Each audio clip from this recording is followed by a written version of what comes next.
sociedad, que pueden ser temas relacionados con los problemas o las prioridades que la sociedad percibe o detecta en España. Pero sobre todo me he dado cuenta de que lo más importante en ESADE, que es una fundación, como he dicho, es el compromiso con un estilo de educación. Y ese estilo de educación significa que nuestra educación no persigue únicamente la maximización de los beneficios económicos. Yo le decía a Pedro que dijera lo que ESADE es una de las primeras del mundo, o la primera del mundo. A mí me parece fantástico tener escuelas de negocios como ESADE, más allá de si es mejor o peor que Harvard, pero a mí me parece extraordinario tener ESADE y todas estas grandes escuelas de negocios que tenemos en España. Y además me parece fenómeno que nos cedáis vuestra casa para hacer esto, que nos pongáis los profesores, nos pongáis técnicos, así que muchísimas gracias. Bueno, todos los que estáis aquí, ahora yo voy a hacer la pequeño spot publicitario de la IAA, ya sabéis que nos toca, ya sabéis que la IAA estamos en 90 países, es la organización independiente donde hay anunciantes, hay agencias de publicidad, hay agencias de medios, hay personas individuales. Nosotros dentro de ese grupo hacemos consultoría de marca, somos los insensatos que en su día le quitamos el acento a la telefónica y nos dejaron, y últimamente hemos hecho el reposicionamiento de Acciona, que sabéis que es una compañía que trabaja mucho en todo este tema de desarrollo y sostenibilidad. Hemos colaborado también con Endesa. Por cierto, Gemma, la cara de un ingeniero cuando le preguntas por el kilovatio verde, esa es auténtica. Esa es total. ¿Cuál es el kilovatio verde? Entonces el tío se queda descolocado, ¿no? Yo, por resumir un poco, ¿no? Creo que de lo que hemos escuchado esta mañana todos tenemos la sensación de que esto es lo correcto y que hay que hacerlo. Creo que el matiz está en cuánto y cómo. El hacerlo yo creo que todos, ¿no? Y a lo mejor estamos, y pongo, en fin, por empezar a tocar otros aspectos que a lo mejor no se han visto en esta mañana. Oye, a lo mejor estamos ante una situación de esas en las que tú te duchas y te afeitas todos los días por la mañana y te vistes y no esperas que la gente te vaya abrazando por la calle y te diga qué bien va usted, don Ignacio.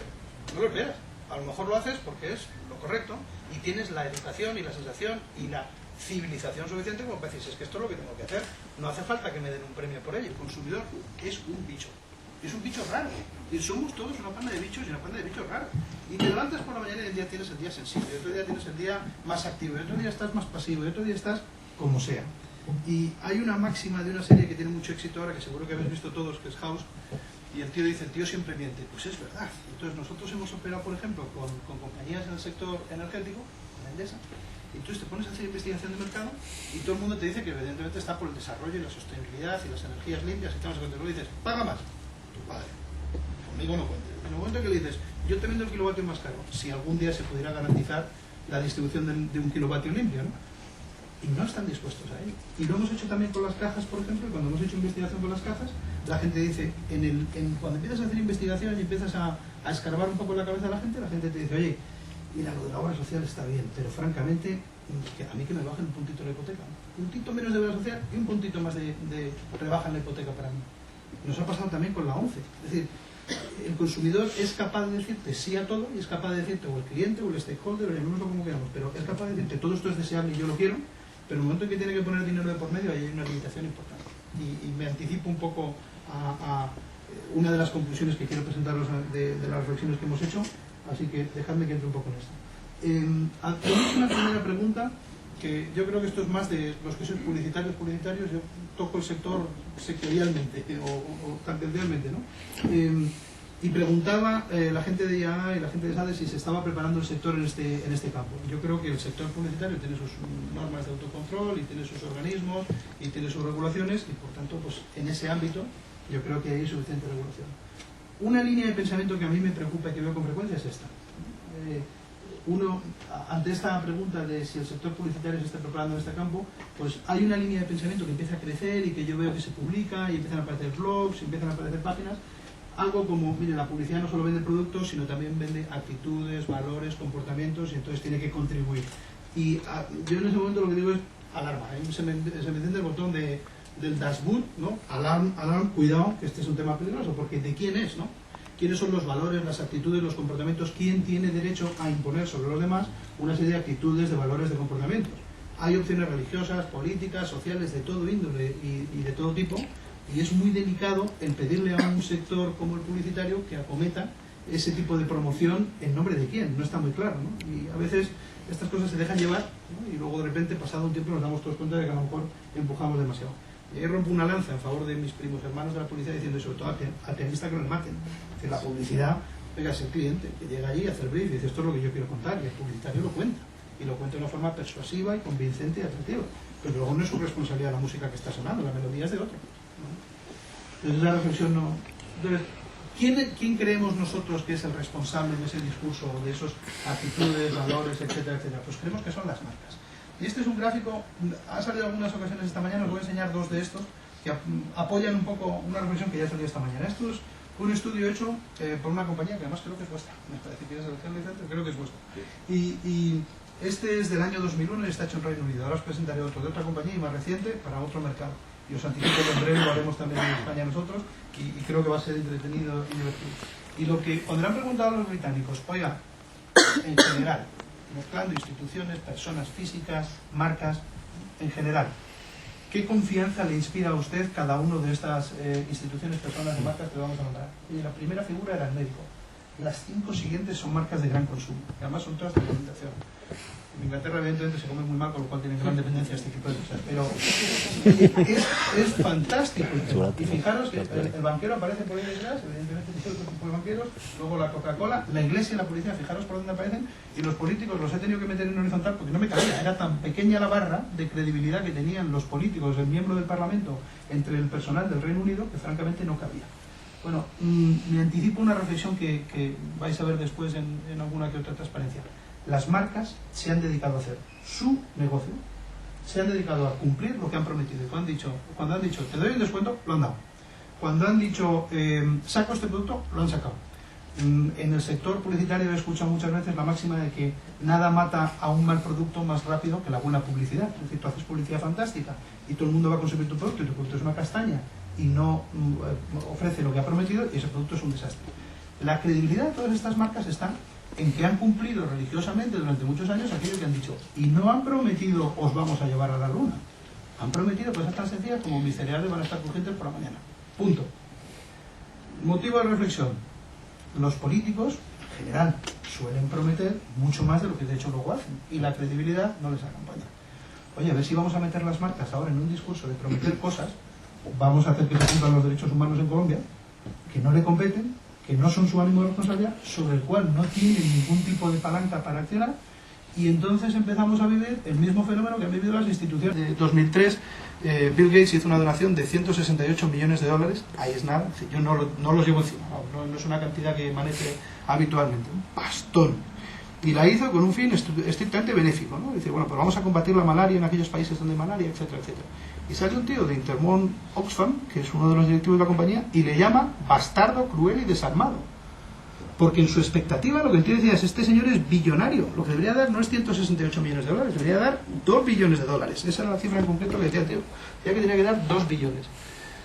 Bueno, esto es susceptible de ser interpretado de múltiples maneras, pero lo que es cierto es, en el momento en que uno empieza a andar una cuerda, es decir, yo estoy seguro de que el señor Gates haría esto porque le daría la gana. No creo que estuviera buscando, y además lo hizo a título personal, no lo hizo en nombre de Microsoft, lo hizo él a título personal. Francamente, no creo que lo hiciera para tener mejor imagen. Lo hizo porque se sentiría bien por la mañana cuando dijo, bueno, pues he escrito un cheque por 168 millones. Ahórratelo de los molinillos porque con esto no vamos a ningún sitio. Y como afortunadamente hoy todo el mundo tenemos todo tipo de acceso a información, esas noticias llegan y llegan a todos los lugares del mundo.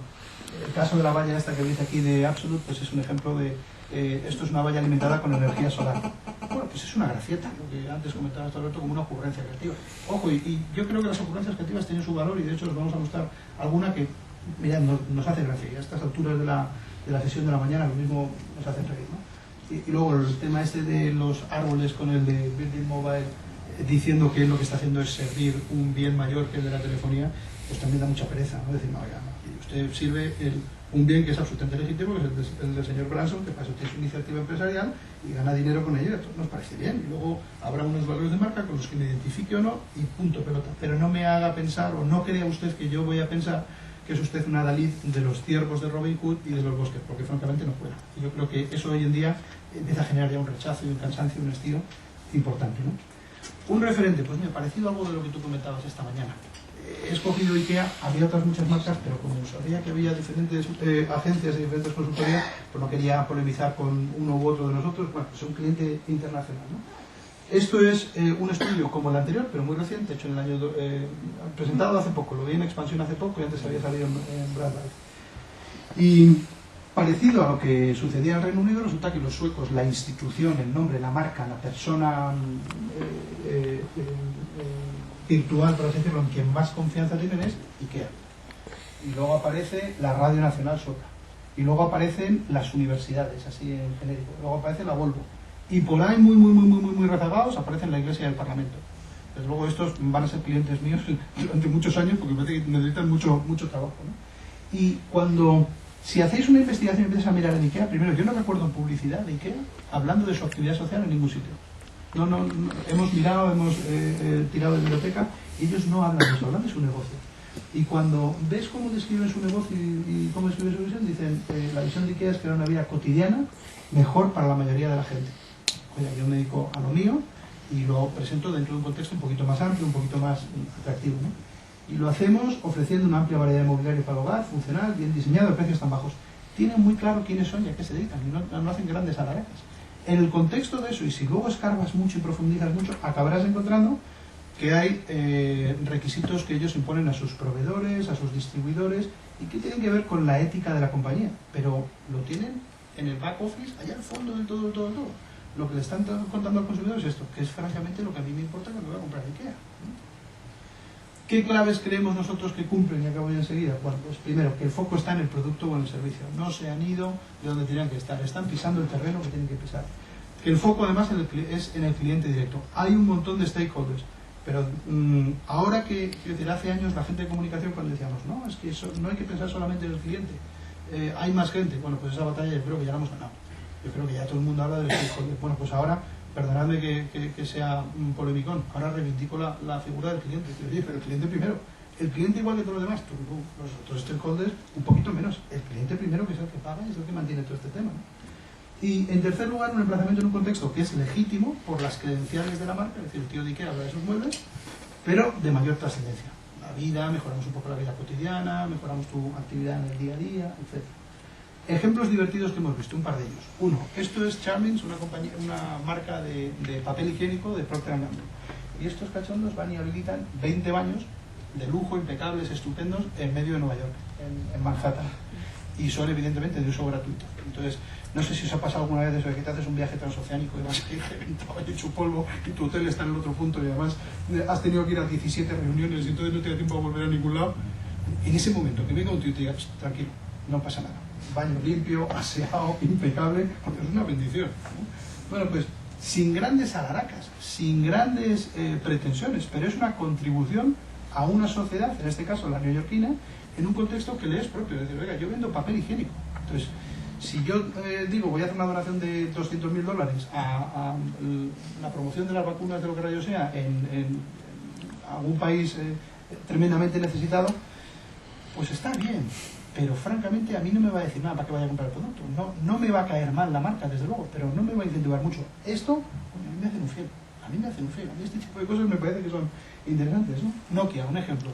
Buscan dónde está una parte muy importante de su público objetivo, buscan la gente joven, lo buscan una actividad de ocio social que es muy importante para la actividad en el día a día de esas personas y les habilitan un espacio para que en un concierto de eso, en un mega concierto donde están las bandas de música atronando al personal, les crean una cabina de silencio y te dejan que entres allí y que hables con tu teléfono. Pues igual, no tiene grandes pretensiones, pero es un pensamiento, una ocurrencia bien alineada, bien pensada. Yo soy Nokia, yo lo que me dedico es a que tú te puedas comunicar. Si tú ahora mismo quieres contar a un amigo lo bien que te lo estás pasando en tu concierto, y eso es lo mejor que te puede pasar, evidentemente, poder distribuir con tus amigos o con tu círculo el momento que estás teniendo y quieres compartirlo, yo te voy a ayudar a que lo hagas. Y si eso implica que yo te haga un panel de estos, pues te lo hago. No tiene grandes alaracas, pero desde luego ayuda, ¿no? Y hemos traído el otro extremo, es decir, bueno, estas son las ocurrencias más o menos simpáticas, creativas, que tienen una cierta visibilidad. Hay otras que tienen una visibilidad tremenda y que desde luego están lejos de pretender ser lo simpático. Y os recuerdo las campañas que hizo Benetton en su momento. Francamente no hemos mirado con mucho detalle para ver si éramos capaces de establecer una causa-efecto entre los resultados de la compañía y las campañas. Imposible. También os digo que más no les ha ido. más no les ha ido. Es decir, no creo que Benetton haya vendido mucho más por estas campañas. Lo que sí sé deciros es que no ha vendido menos. Y algunos de estos discursos son fortísimos. Es decir, estamos hablando ya de un lenguaje que evidentemente no tiene nada que ver con el producto y con el cliente final. Luego es una excepción a lo que estábamos comentando antes y parece que funciona. Yo no tengo la certeza de que funcione, pero parece que funciona. Si tuviera que decir dónde está el límite, volvería al ejemplo que os estaba dando antes, ¿no?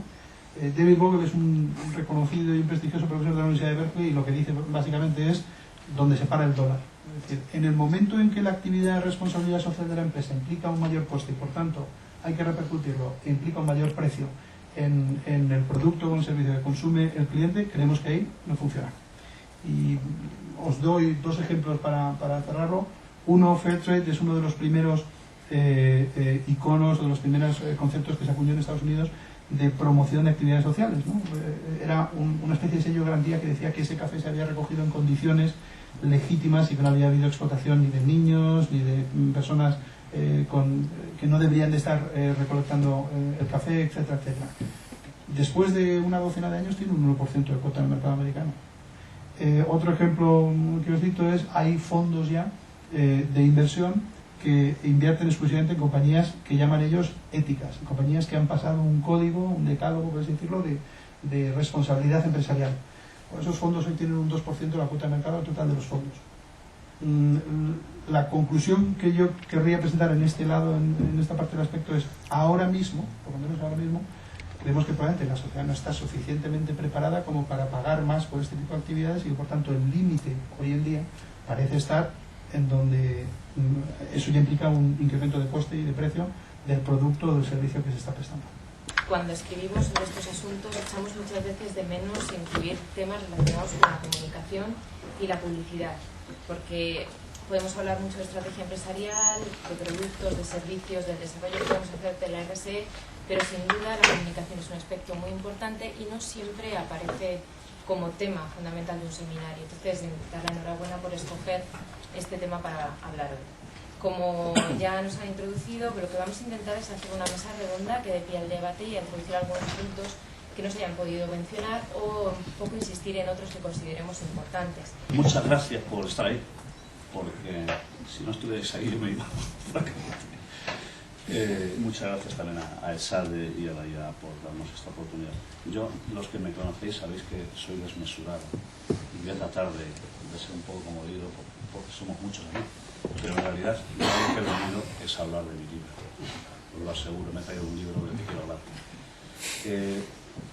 Como Pepe, pertenezco al grupo WWP, un grupo dedicado a las actividades de servicios de marketing, entre los cuales la publicidad, la comunicación comercial, porque la publicidad ya se está haciendo de una parte pequeña de todo esto. Muy bien. No sé qué ¿Cómo es, Alberto?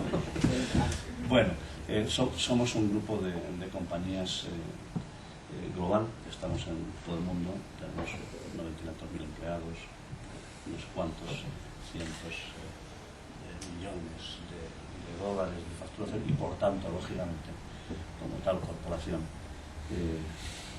nos hemos integrado absolutamente en esta ola, en esta necesidad. Nos hemos aplicado todo esto a nosotros mismos.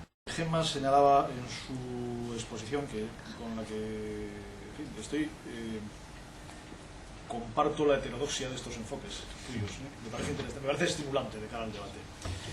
Hablabas de una comunicación responsable versus una comunicación de la responsabilidad.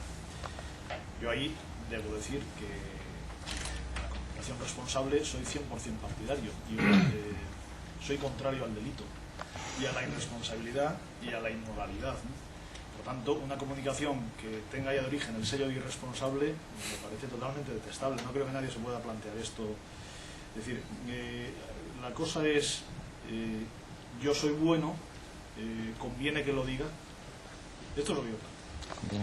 Y no al revés. Es decir, yo si digo que soy bueno, esto no me hace bueno. Si yo digo que soy bueno, yo soy como soy. Eso es una realidad. Yo puedo engañar a la audiencia diciendo desde toda la vida he desplegado una conducta comercial intachable con mis consumidores. Si esto es mentira, acabará saliendo y me acabará pasando factura.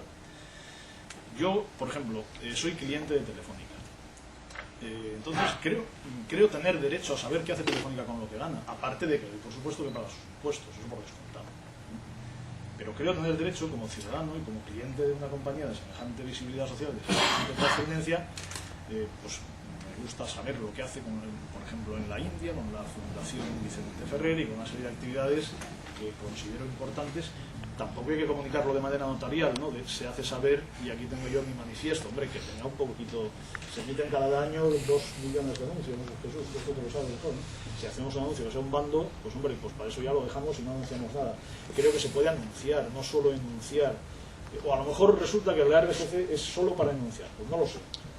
Yo lo que sé es que los ejemplos que hemos ido testando en nuestro observatorio, cuando cumplen una serie de requisitos, la gente recibe la información bien y eso trabaja para la marca.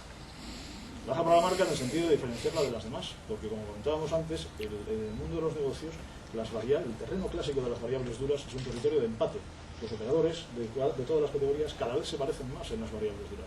Las variables blandas son variables de oportunidades de diferenciación. Y esta es la reputación de la marca, es una, a mi modo de ver, destacadísima oportunidad para que las grandes compañías se diferencien unas de otras.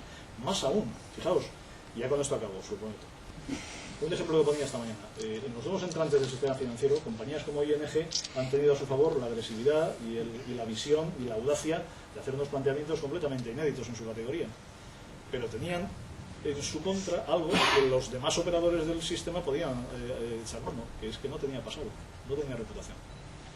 Es decir, un instrumento defensivo enorme que da muchas defensas a los operadores, a las compañías, es precisamente el desarrollar una comunicación de sus valores de reputación que les proteja de la erosión comercial de los futuros entrantes. No, pero es verdad, yo coincido contigo en todo lo que has dicho, coincido contigo. Lo que pasa es que creo que hay que escalar. Uno, los sitios donde la compañía, en mi caso, informa, son pues a través de los libros, es decir, los informes de responsabilidad, donde además me parece que es muy nítido y muy exigente que un cliente, un empleado, un accionista, un inversor sepa dónde van nuestros destinos. Y yo creo que somos muy... Me puede salir la de Bilbao, aunque no soy de Bilbao, pero la verdad es que los informes de responsabilidad corporativa de Telefónica son muy extensos, muy exhaustivos. No sé si ha caído alguno en vuestras manos y yo podría decir que son los mejores. Creo que son los mejores, así que lo digo, o sea, no oculto eso, ¿vale? Es decir, ahí digo que me saldría la Bilbao. Bien, ahora vamos ahora ya a la comunicación no informativa, sino publicitaria. Ser bueno y decirlo está bien, estoy de acuerdo. Pero lo que ocurre es que una compañía tiene que saber dónde están los límites, cuándo es fácil pasar al ejemplo. Y yo creo que hay una base, un territorio. Y me parece que es el concepto de la legitimidad. La expresión legitimidad me parece importante. Creo que en todo proceso comunicador primero hay que tener los hechos, luego hay que en los hechos armarte de razones y luego es fácil comunicar. El problema, por ejemplo, pongo en mi caso, no sé si a otras instituciones les pudiera pasar, ¿no? Si Telefónica hiciera una campaña agresiva con todo su impacto social, que es muchísimo, la pregunta sería, ¿no se están justificando? Voy a poner un ejemplo. Nos ha pasado a nosotros en un país y no voy a decir en cuál. Telefónica llega a un país y adquiere la explotación de lo que es la telefonía básica, la telefonía fija de ese país, por una cantidad grande, una cantidad 3 veces superior al segundo licitante. Primer ruido, ¿no? Esto nos ha pasado mucho. Bueno, segundo ruido. La compañía lanza unos paquetes de oferta de 60, 90 y 120.000 euros a los clientes. Bien, damos de alta a 1,5 millones de clientes. Porque además la compañía hizo otra cosa. Pasó un teléfono que costaba $1.500 al teléfono que costaba $50. Se multiplicó, se popularizó el teléfono, se democratizó el teléfono de manera bestial. Pero ¿qué ocurrió?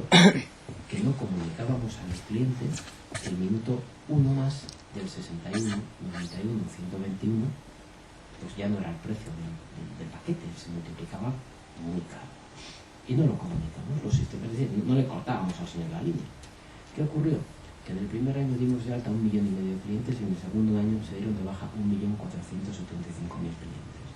Y los que se dieron de baja eran incobrables absolutos o morosos a recuperar, incobrables. Segundo ruido importante. ¿Qué ocurrió? Como tuvimos un ruido grande, bajó la actividad, pues un expediente de regulación de empleo. 1.000 señores, expediente de regulación de empleo. Segundo problema, tercer problema grande, con los sindicatos. Resultó que en aquel país no se podía hacer expediente de regulación de empleo y la compañía se vio obligada a remitir señora a señora, así hasta 1.000 señores. Pongo una anécdota, yo fui a dar una charla como estas a un sitio, se acerca un señor a mí y me escupió. Me escupió. Dice, usted me ha echado de su empresa a golpes. Yo no sé, habrá sido otro, pero no, yo llevo aquí quitado. Pues este señor era un sindicalista que le echaron a palos del sitio. Y en todo esto, problemas de precio, problemas con clientes, problemas con los empleados, problemas con los sindicatos. Nos llevaron a problemas con la portación. Y en todo aquello, uno dice, hay que hacer cosas buenas. Se me ocurrió hacer una serie de proyectos sociales y de rehabilitación de cosas y tal, por un importe elevado. La pregunta fue, ¿cómo se entendió aquel hacer bien? 20 millones de dólares, ¿eh? Pues como una compra de voluntades.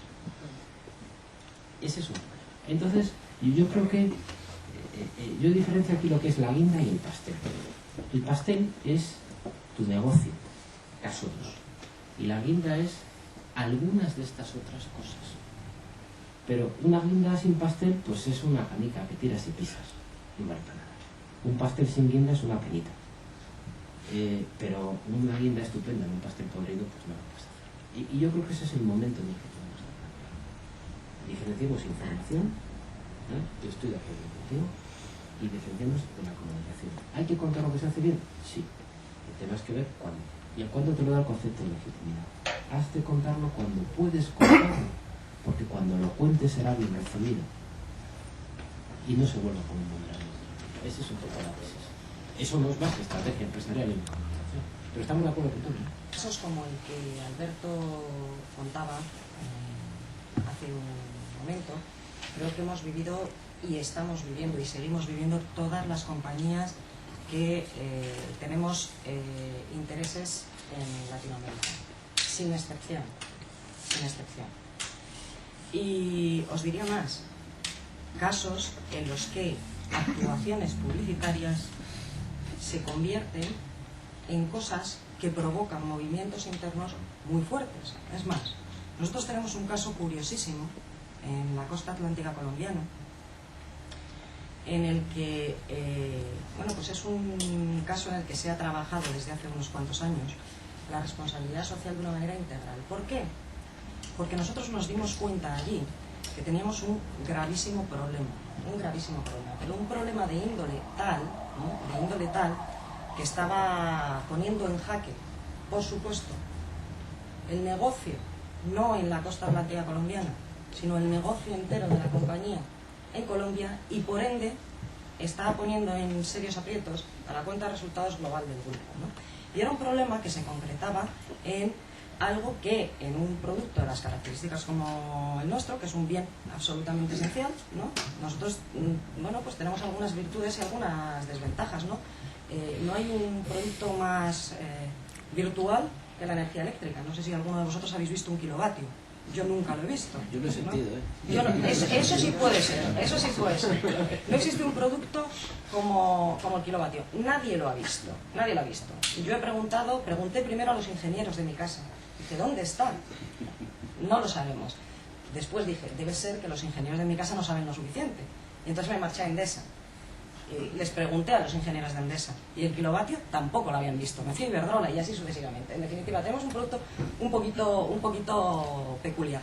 Y allí se da una situación en la que por los condicionantes propios del país, y en este caso tiene que ver con el conflicto armado de Colombia, bueno, pues se provocaron en determinado momento una serie de desplazamientos que bueno, pusieron en jaque el servicio eléctrico de la zona. ¿Por qué? Pues simplemente porque la gente se enganchaba ilegalmente a las redes, y cuando se engancha la gente ilegalmente a las redes, pues eso tiene consecuencias para ellos y para los que no están enganchados ilegalmente. No me voy a entretener en los detalles, es una historia bonita, pero no me voy a entretener en esos detalles.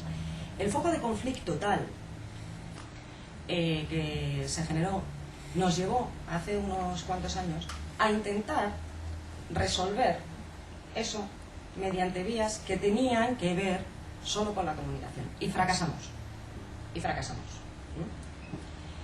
Después nos dimos cuenta de que el modelo que teníamos que seguir era un modelo absolutamente distinto y que va muy en línea con lo que yo trataba de exponer esta mañana. Es decir, vamos a ver, aquí quiénes son los afectados, quiénes son los interlocutores básicos y cómo podemos buscar una alianza de intereses que nos permita solucionar un problema que va a dar al traste con nuestro propio negocio. Bueno, pues esa solución se puso en marcha, evidenció que efectivamente tenía retorno para el negocio, por lo pronto la facturación, el incremento, es decir, de la facturación allí se ha elevado un 65%, ¿no? Y por lo tanto, por supuesto, la situación de crisis ha descendido drásticamente.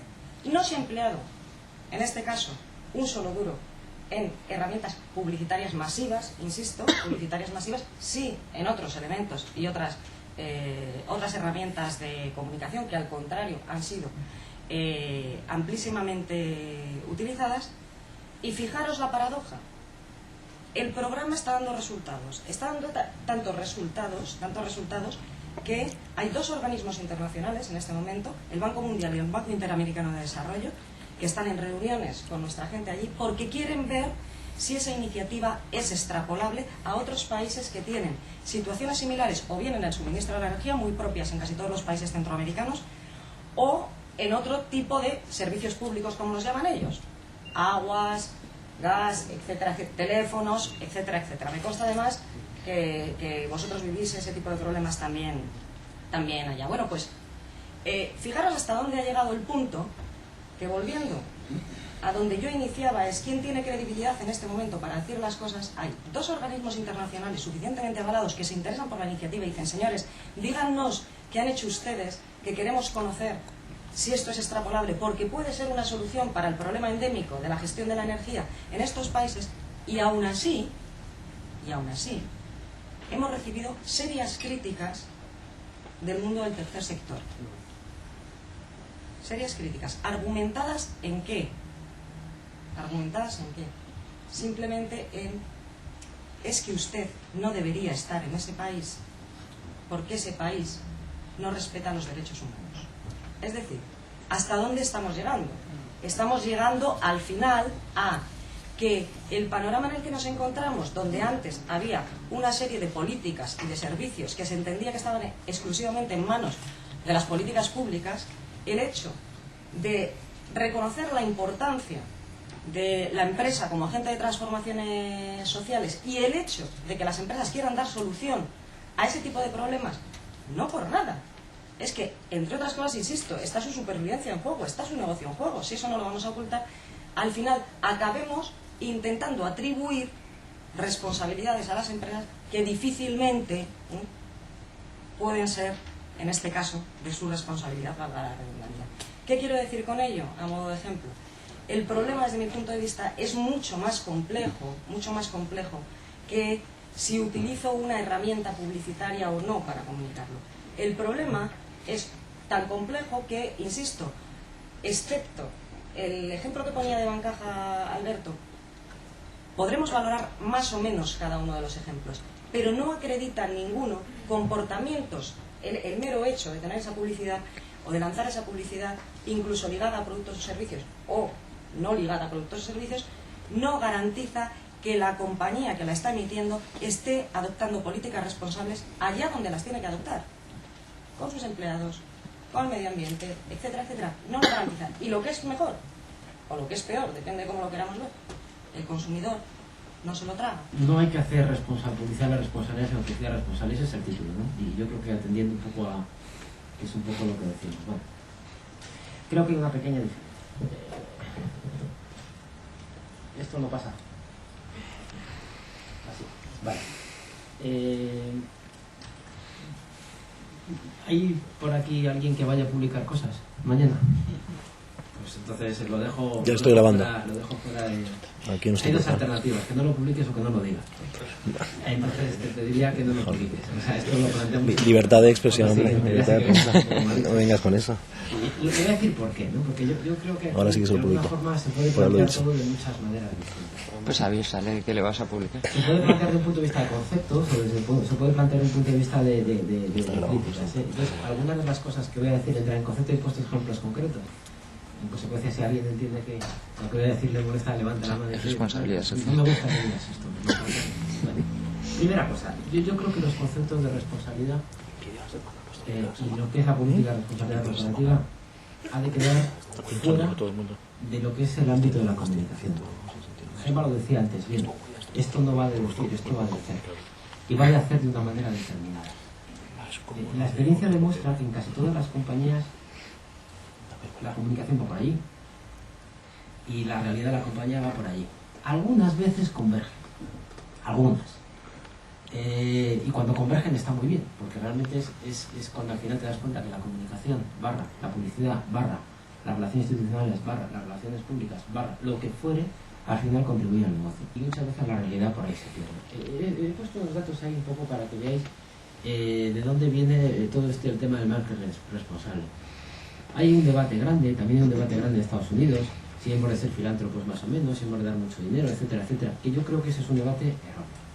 Bien, el planteamiento que yo quería hacer estaba por aquí. Si avanza esto, que no sé si avanza así. Cuando estamos hablando de publicidad responsable, ¿de qué estamos hablando? ¿Estamos hablando de esto?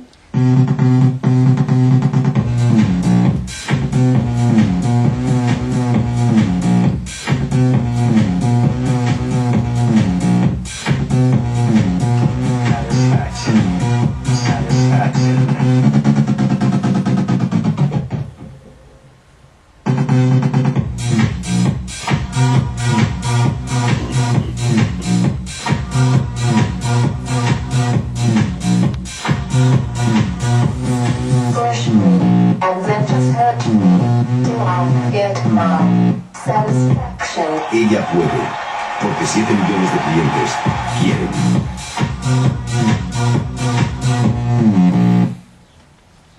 ¿Estamos hablando de eso?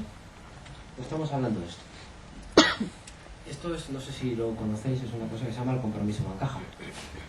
Bancaja lo que ha hecho es ha cerrado 15 compromisos que son susceptibles de ser medidos. Por ejemplo, aquí tenemos algunos. ¿Vale? Donde detrás de cada compromiso, que en última instancia una promesa, hay una promesa cierta y unas cláusulas de penalización para la propia institución. Detrás de eso hay un sistema de gestión.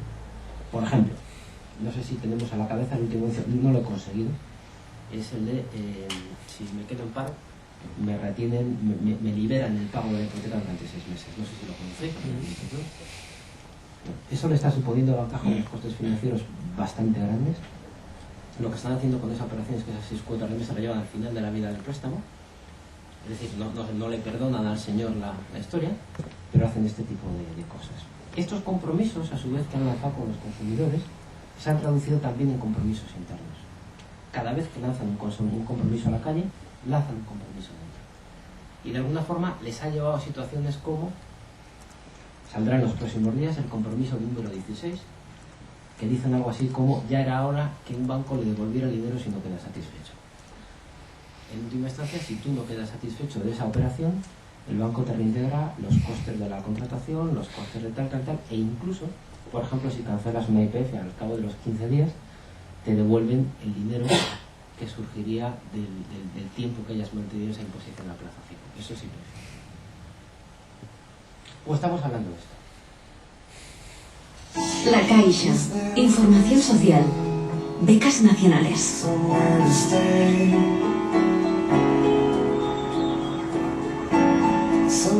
Quizá por haber nacido en un barrio obrero como Carabanchel, decidí estudiar la diplomatura de trabajo social. Después vi que necesitaba un máster de posgrado, pero a mi familia no se lo podía permitir. Gracias a la beca de la Caixa, estudio el máster en la universidad que deseaba, la Pontificia de Salamanca.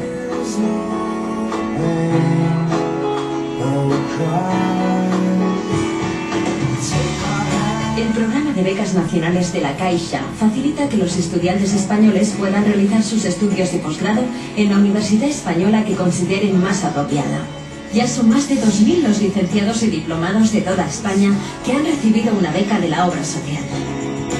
Obra social La Caixa, el alma de la Caixa. Bueno, pues yo ahora pregunto, ¿de qué estamos hablando? ¿Del caso 1, del caso 2 o del caso 3? No sé si me permiten a mí o permitís hacer una votación a mano alzada, ¿no? Pero a lo mejor es un poquito arriesgado hacerla, ¿no? Yo ya pongo el compromiso a la sala, pero ¿alguien cree que hablamos del caso 1? Como quiero. ¿Alguien cree que hablamos del caso 2? ¿Alguien cree que hablamos del caso 3? Vale. Pues estamos hablando, creo yo, del caso 2 y del caso 3, especialmente del caso 2. Dicho todo esto, lo que tendríamos que hacer es ahora terminar el chat, porque creo que no tendría sentido hablar de restricción de responsabilidad, me parece bien. Pero creo que no debemos hablar del caso 1. No sé si aquí hay alguien que tenga que ver con el caso 1. ¿Hay aquí alguien que tenga que ver con el caso 1? ¿Uno? ¿Alguien? Sé que había uno, ¿eh? Sé que había uno. Claro, pero a ver, en el caso 1, no sé si el otro día tuvimos ocasión de ver, tuvisteis ocasión de ver, pero hubo una carta en el país bastante dura sobre el caso 1. La carta del caso 1 decía, nosotros podemos, no porque otros quieran, nosotros podemos porque nosotros queremos. Se refería al colectivo a la discapacidad. Esto es un ejemplo de lo que no hay que hacer.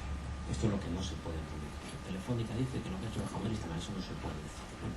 Digo que no se puede decir, entonces ya me cojo de callo, voy, ¿eh? Pero lo que quiero decir es que eso es un ejemplo de lo que creo que no hay que hacer. Creo que es un ejemplo de lo que hay que hacer, que es el caso de Bancaja, que es comprometerse con el consumidor, comprometerse con el empleado, comprometerse con la sociedad y decir, yo voy a hacer esto, ¿no? Y luego hay otro caso que es informativo, una cosa informativa que lo que hace es una información de lo que están haciendo, se corresponde con el mundo. Y dicho todo esto, al final, se puede caer en estas cosas también. Bueno, pues esto lo conocéis todos, el famoso escaño del zapatero, que se lo levantan, pues es otra cosa de la que tampoco se puede. Es decir, aquí es muy fácil pasar de la estrategia de RSC y de la estrategia empresarial a las ocurrencias creativas. Y cuando uno entra en el territorio de las ocurrencias creativas, qué complicado. No sé cuántos creativos hay en la sala, pues no sé si habrá alguno.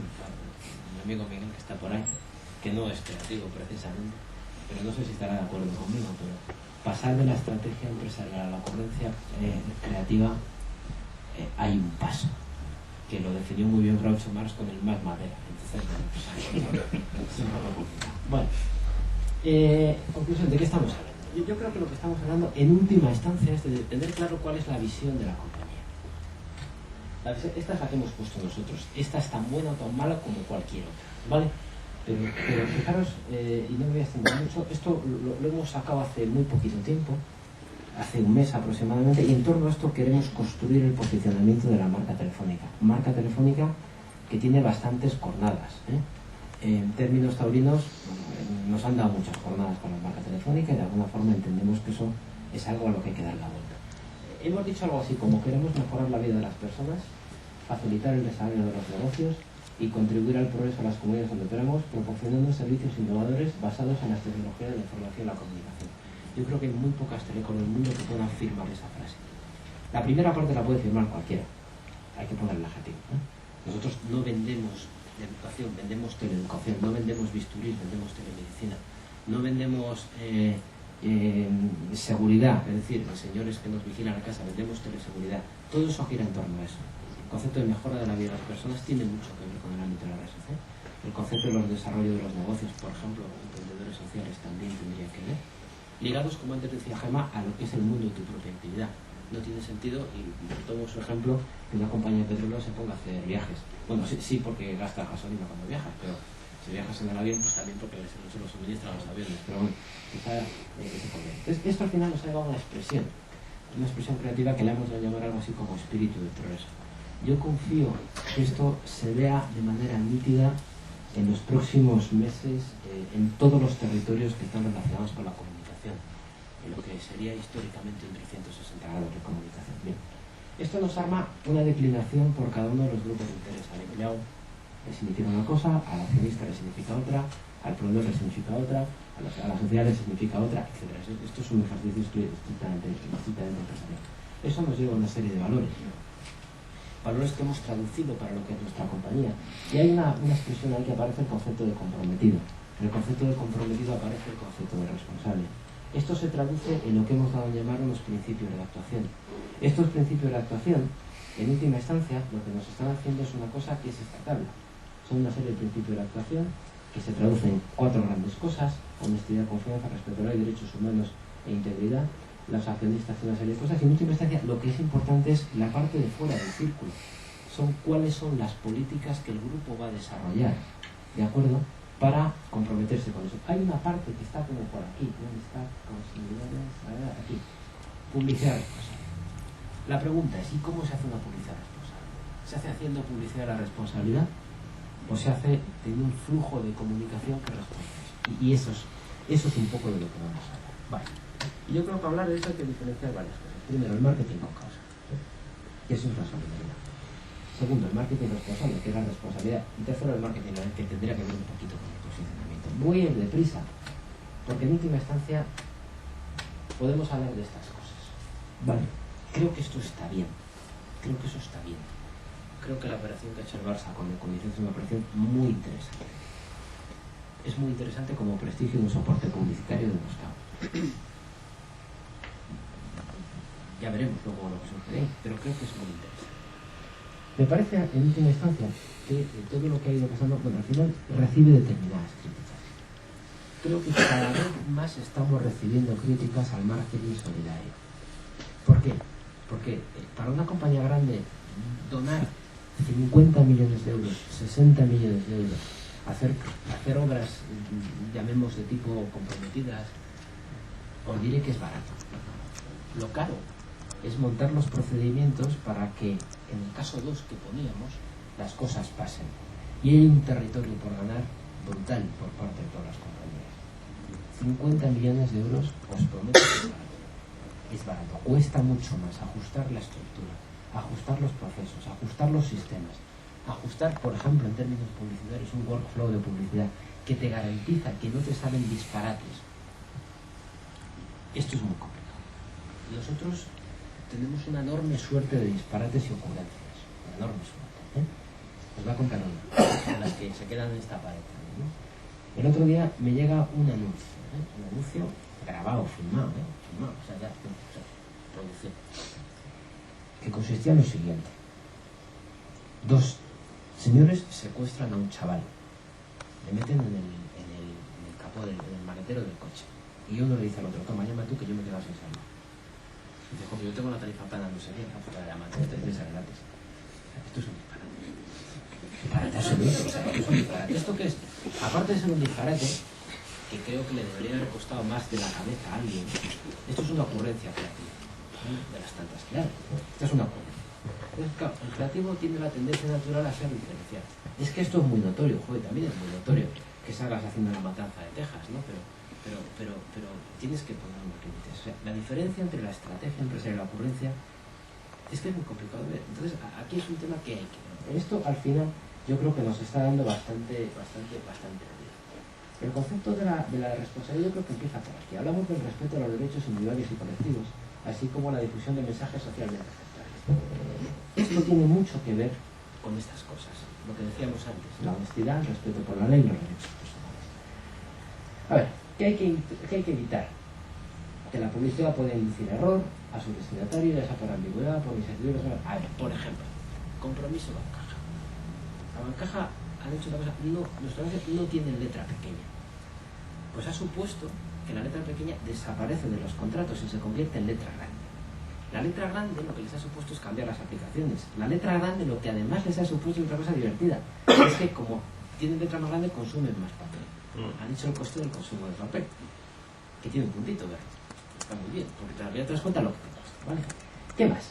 Hay que asegurar que el consumidor dispone de información suficiente sobre el producto, las promociones, que se garantiza la compresión, la lectura. Vamos a ver. En los scrolls de las televisiones, pues los veamos todos. Bueno, creo que algún día llegarán a prohibirnos. Estoy completamente convencido, ¿no? Entonces, aquí entiendo que hay un circuito de autorregulación previa importante. Tercero, no explotar en su publicidad la ingenuidad, la mayoría, la inexperiencia, la crueldad entre los niños, bla, bla, bla, bla. Aquí tenemos un montón de cosas por hablar. La utilización de los niños, la utilización de circuitos de violencia, etcétera, etcétera. Esto es muy típico. Por ejemplo, esto le pasa. El ADSL más veloz del mercado de uno de nuestros países, Brasil concretamente. Un señor que va a ver a otro. Y todo el ejemplo era cuál era más rápido. Entonces era el más rápido del oeste disparando, ¿no? Entonces básicamente no disparaban, se pegaban puñetazos. Entonces esto era un juego de PlayStation, ¿no? Entonces el que ganaba es que al otro, no sé si estos GPs que se matan y se pegan, bueno, pues este era. Pues esa ocurrencia, sí, es notorio, sí. ¿Tiene lógica? Pues no. Más, respetar en la publicidad los derechos al honor, la intimidad y la propia imagen. Bueno, pues podríamos utilizar un poco esto. No utilizar publicidad por su contenido, presentación, difusión, para asegurar el descrédito. Bueno, nosotros lo que estamos planteando. 5. No realizar publicidad subliminal en contradicción de la legislación vigente. Por ejemplo, aquí está el tema de discapacitados y publicidad. Esta es una carta que se ha en el país sobre el anuncio del caso 1. La tesis, no sé si se le viene en pantalla, ¿no? Pero de alguna manera el mundo de la discapacidad le ve, pues yo no hago las cosas porque 7 señores quieran, 7 millones de señores quieran, las hago porque me cuesta todo. Bueno, pues tendríamos varios más. Esto es un poco lo que estamos haciendo. Nos hemos planteado este decálogo, ¿de acuerdo? Este decálogo de cosas que en última instancia se están traduciendo en un procedimiento interno de trabajo. Ese procedimiento interno de trabajo tiene que ser capaz de garantizar que aproximadamente Telefónica lanza al año 80 películas. 80 películas es una película cada 3 días. Pero si multiplicamos por n y abrimos todo el perímetro del grupo, eso se puede ir casi a 200 películas. Las 200 películas a su vez tienen n gráficas. No soy capaz de decirlas. Lo que hay que garantizar es que se pinchan desde un circuito responsable las piezas en origen. No tiene sentido que te las manden a Expo, se tiene que pinchar en origen. Y de alguna forma lo que estamos intentando, y digo que estamos intentando, y no sé cuándo lo conseguiremos, porque como me dijo un profesor que yo tuve, Eduardo Ponset, que seguro que casi todos conocéis, Eduardo Ponset difundía una cosa, y dice, todos mis proyectos son para el 2050, porque si no llego nadie me lo reclamará. Pero esto es un elemento a largo plazo, así donde también justifica su salario, que está bien, ¿no? Pero cuando tú haces un poco el juego del workflow de publicidad, tienes que ver cómo en origen cada pieza tiene que responder a un baremo y a un criterio. Tienes que ver cómo tienes una parrilla o un perímetro de valores donde hay piezas que entran y piezas que no entran.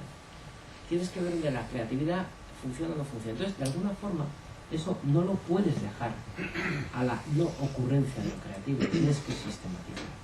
Y eso a lo que nos está llevando, y no sé cuándo lo conseguiremos, es atender todos los briefings que se dan a todas las agencias de publicidad en un tiempo determinado, todos los briefings que se dan a las agencias de publicidad, colgados en una herramienta que nos permita y que le permita al propio usuario ver si cumple o no cumple con el perímetro de valores y el perímetro de visión de la compañía. Bueno, y al final esto lo que nos está llevando, de alguna manera, es atender este decálogo que se traduciría en cosas así. Este es un anuncio, y este es un anuncio nuestro, como de estos también digo, tenemos pocos, ¿no? Que sacamos hace un año y medio, aproximadamente 2 años aproximadamente, que planteaba esta situación. Ellos decían, el colectivo gay y lesbiana llevan 6-7 años colocando personajes en el mundo publicitario, en el mundo de las series de televisión, y de alguna forma, esta frase es literal, han conseguido salir del armario. Nosotros no podemos salir de casa. Al colectivo de personas con discapacidad, y pongo un ejemplo, lo que les importaba y muy mucho era introducir la discapacidad de una manera normalizada en las situaciones del día a día. Esta es una situación normalizada. El caso 1 no es una situación normalizada. Y te están pidiendo que cuando pones un grupo de gente tomando una copa o paseando por un parque o charlando con los amigos, introduzcas personas con discapacidad de manera normalizada. Entenderlo de manera normalizada es que pues, en esta aula puede haber pues muchas personas de diferentes procedencias, de diferentes credos, de diferentes religiones y por tema de diferentes capacidades. Esa es una situación normalizada. Bueno, pues al final hicimos una campaña que era esto y esta era un poco. Bueno, y termino con un poco para terminar. Yo creo que hay que tener en cuenta que al final esto no lo podemos hacer. No podemos ninguna de estas dos situaciones. Y no podemos utilizar el concepto del marketing de la responsabilidad, o no podemos caer en la publicidad de la responsabilidad sin una publicidad responsable. Yo creo que hay cosas que se han hecho, por ejemplo, los manuales para entender la telefonía móvil de manera responsable. Esto es un anuncio que hizo Coca-Cola hace un tiempo. Y bueno, y ya me gustaría terminar con esto, ¿no? La presentación se llamaba así, ¿no? Se llama publicidad en la responsabilidad o publicidad responsable. Yo creo que tenemos que ir por ese camino. En consecuencia, me parece que hacer comunicación de la responsabilidad es un arma que se puede volver contra uno, porque mucha gente entiende que hay mucho más de maquillaje que de gestión estratégica de compañía. Y poco más. Este es un poco el modelo de gestión que nosotros estamos planteando, y un poco lo planteaba Gemma antes, ¿no? Aquí tenemos que ser capaces de ver que lo que se hace y lo que se comunica es lo mismo. Y una cosa que es evidente es que al final la percepción es realidad. Nos guste o no nos guste. A nosotros muchas veces no nos gusta. Pero la verdad es que, decía Serrat, es muy triste la verdad y lo que no tiene remedio. Y esto es un poquito así. Pues ya está. Yo creo que hablamos de esto. Sinceramente creo que hablamos de esto.